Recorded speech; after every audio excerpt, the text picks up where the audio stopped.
Tēnā tātou katoa, good evening. If there are 16 and 17-year-olds in your household, they'll be eligible for a COVID booster vaccine from tomorrow. They can get the shot 6 months after their second vaccine as opposed to 3 months for older people.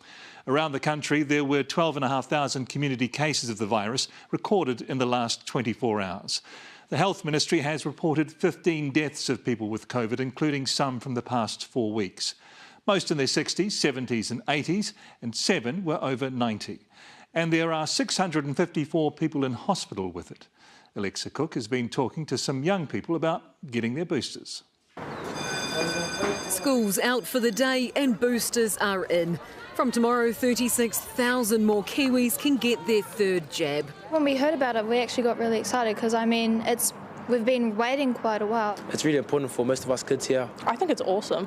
I'm really excited for it. And so is their principal. I think it's fantastic. I think just to add another layer of protection to our students and community is absolutely brilliant. It's taken New Zealand longer than other countries to approve boosters for these teens, but the government says it was waiting for MedSafe approval. That process takes time. They have a very high evidential threshold. A process that's unlikely to include under 16s anytime soon. The advice from our technical advisory group was also very clear that they felt 16 and 17-year-olds, the evidence supported, but not routinely offering it to 12 to 15-year-olds. And the wait time for these teens to receive their third jab has doubled to 6 months. It's because they have a vigorous response to the primary course.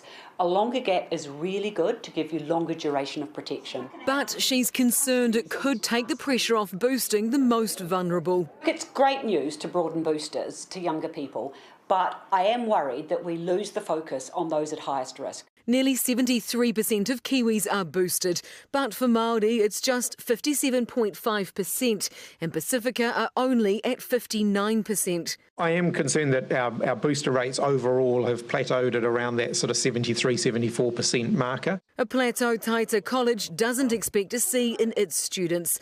It vaccinated on site last year and is rolling up its sleeves to do it again. After the announcement was made, we've already booked in a time to have another vaccination booster session here at school to do all we can to support our students. Boosters that won't require parental consent. No, once they're over 16, they don't. Hoping to get as many tamariki fully protected as possible.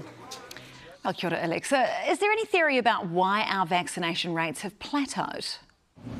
Well, COVID-19 Response Minister Chris Hipkins, he believes it's because if you test positive for COVID, you then need to wait 3 months before getting boosted. He said evidence shows that there are higher rates of COVID in those communities that have the lower rates of boosted people in that community that are boosted. And so therefore it's sort of due and being linked back to that 3-month stand-down period.